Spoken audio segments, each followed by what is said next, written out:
మమ్మల్ని ఇబ్బంది పెడితే మేము ఎప్పుడన్నా వాళ్ళ కాడికి పోయి ఆశించేవాళ్ళమా, చేయించేవాళ్ళమా? మా పని మేము చేసుకొని పోవటానికి కూడా, పార్టీ పని మా పని మేము చేసుకోవటానికి కూడా ఇవాళ దిక్కులేదు. ప్రతి డిపార్ట్మెంట్కి చెప్పాడు పలానా తెలుగుదేశం వాళ్ళు వస్తూ పని చేయగలుగుతాడు. మరి తెలుగుదేశం వస్తువులు పని చేయకపోతే వైసీపీ వాళ్ళు వచ్చి పని చేస్తావా? నీ ఇష్టం వచ్చినట్టు నువ్వు రాజకీయాలు చేస్తామంటే మేము తలకొంచుకొని పోవాలా? నువ్వేది శాసిస్తే అది మేము వినాలా? నువ్వు లవడాగా గౌడ్లు మీరని మాట్లాడితే తలకొంచుకొని పోవాలా? ఈ రకంగా దుర్మార్గమైనటువంటి రాజకీయం కావాలని జరుగుతూ ఉంది. జిల్లాలో ఉన్న నాయకులకు ఎవరికి చెప్పినా మన సాయం చూసేది, మన పరిస్థితి మనం గమనించి మనం దగ్గరికి తీసేటువంటి పరిస్థితి లేదు. ఇప్పుడు ఏం చేయాలా? పార్టీని వదిలిపెట్టి వెళ్ళాలా? పార్టీయే మేము పార్టీ కోసమే బతికాం. సర్వం నాశనం అయిపోయింది. మా జీవితం అంతా నాశనం అయిపోయింది తెలుగుదేశం పార్టీకి పనిచేసి. అయితే ఇప్పుడు మేమేం చేయాలా? తెలుగుదేశం పార్టీ కాదని బయటకు పోలేం. మాకు ఆనాడు కూడా చెప్పాం, వ్యక్తులు కాదయా మాకు పార్టీ ముఖ్యం, టికెట్ ఎవరికి ఇచ్చినా మేము పనిచేయాలనే ఉద్దేశంతో పనిచేసాం. పనిచేస్తే ఏం మాట్లాడతాను? 2024 ఎలక్షన్ ముందు జరిగింది నాకు చెప్పొద్దు. పార్టీ నాకు సంబంధం లేదు. మీరు ఏడైనా చావండి. ఇప్పుడు వచ్చిన నుంచి నేను వచ్చిన నుంచి ఏదన్నట్టు చెప్పండి, ఒక్క పని కూడా చేయను. తెలుగుదేశం అన్నట్టు పని చేయడం ఎవరికి చెప్పాలా? అధిష్టానం కోసం పోవాలంటే 2 నెలల నుంచి ప్రయత్నం చేస్తున్నా. నా బాధ ఏదో, ఇక్కడ జరిగేటువంటి విషయం ఏందో పార్టీకి చెప్పాలనుకుంటే వాళ్ళకు ఉన్నటువంటి ఇబ్బందులు, వాళ్ళ రకరకాలైనటువంటి సమస్యలు. మనోరచనని ఏమన్నాడు? నా కొడుకుని కావుల నుంచి తరిగి కొట్టేస్తాను, నా కొడుకు నరికేస్తానని చెప్పి మాట్లాడతాడు.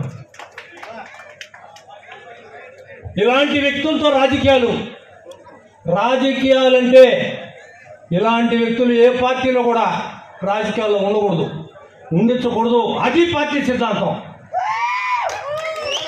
మీ ఇష్టం వచ్చినట్టు మీరు ప్రవర్తిస్తుంటే మా జీవితాలు ఆమని ఎలకాలం. నాకు 76 సంవత్సరాల వయసు. ఎవరైనా కనుక్కోండి, కావాలి నియోజకవర్గంలో నా 76వ సంవత్సరం వయసులో కూడా పార్టీ కోసం మమ్మల్ని ఈ రకంగా ఇబ్బంది పెడితే మేము ఎవరికి చెప్పాలా? ఎవరికి చెప్తే మాకు జరగద్ది? నన్ను పోలీస్ స్టేషన్లో పెడితే 2 గంటల నుంచి 6 గంటల దాకా పోలీస్ స్టేషన్లో పెట్టారు నన్ను. మొన్న గవర్నమెంట్ వచ్చినాక పోలీసుకు నేనేందో, మా కుటుంబం ఏందో పోలీసు వారికి తెలుసు. కానీ ఒత్తిడి, ఒక దుర్మార్గమైనటువంటి రాజకీయ ఒత్తిడి, అతని వల్ల తెలుగుదేశం పార్టీ అనేది మనం అందరం కూడా ఎందుకు తెలుగుదేశం పార్టీ అని వెళ్ళిపోవాలనేటువంటి ఉద్దేశం అతనికి. అందుకని మనం టార్గెట్ చేసి తెలుగుదేశం వాళ్ళని పంపించాలా అనేటువంటి భావంతో విడిగా అతని ఇష్టం వచ్చినట్టు తెలుగుదేశం అంటేనే గిట్టదు అతనికి. అతను రాజకీయాల్లో ఉంటే మేమేం చేయాలా, మేమేం చేయగలం అనే భావం ఎందుకు మేము రాజకీయాల్లో అనిపించి, అన్న ఈరోజు పార్టీ నమ్ముకొని పార్టీ కోసం పనిచేసాం, వీళ్ళేదో పదవి ఇస్తాడనో పదవి తీసుకొని అనుభవిస్తాడనో అది మనకు లేదు. అది ఒక తెలుగుదేశం పార్టీ రావాలా. నేను ఒకే ఒక విషయాన్ని మీకు చెప్పాలా, నా వ్యవహారం ఇది. ఇవాళ ఈయన కూడా మా ఊరే, మహానుభావుడు కూడా ఈ ఊరే, ముసులూరే. వైసీపీ వాళ్ళతో ఇబ్బందులు పడామా, లేకపోతే ఈ దుర్మార్గుడితో ఇబ్బంది పడామా? ఇది తెలుగుదేశం దుర్మార్గుడిని ఎవరికి చెప్పకూడదు. ఇది నీచమైనటువంటి రాజకీయాలు. ఒకరు ఫ్లెక్స్ చేయొద్దు అంటాడు, వేస్తే నేను ఒప్పుకోను అంటాడు. ఇంకొక ఆయన మెసేజ్ వాడు గ్రూపులు పెడతా, గ్రూపులు మీ సెల్లో ఉండకూడదు అంటారు. ఏంటి అసలు ఏం జరుగుతుంది? గ్రూపులు పెడితే వాళ్ళ ఎందుకు పెట్టుకోకూడదు?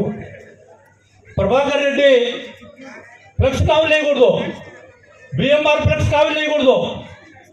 రవిచంద్ర 4 రోజులు మాత్రమే ఎందుకున్నాను మరి రవిచంద్ర ఆయన ఇంటోడు లేడు అన్నాడు, మళ్ళీ ఫ్లెక్స్ చేయాలి.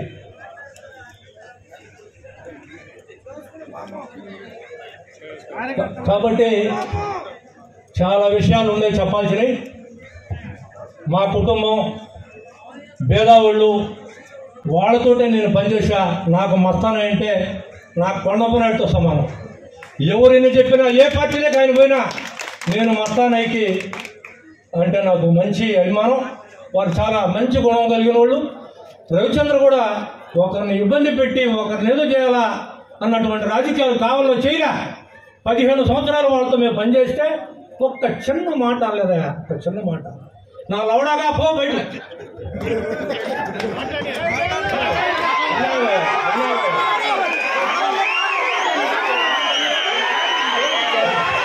అందరూ ఏదన్నా ఉంటే నేనైనా మీకు నచ్చని మాట ఏదైనా చెప్పుంటే మీరు క్షమించాలా అని ఈ సందర్భంగా తెలియజేస్తూ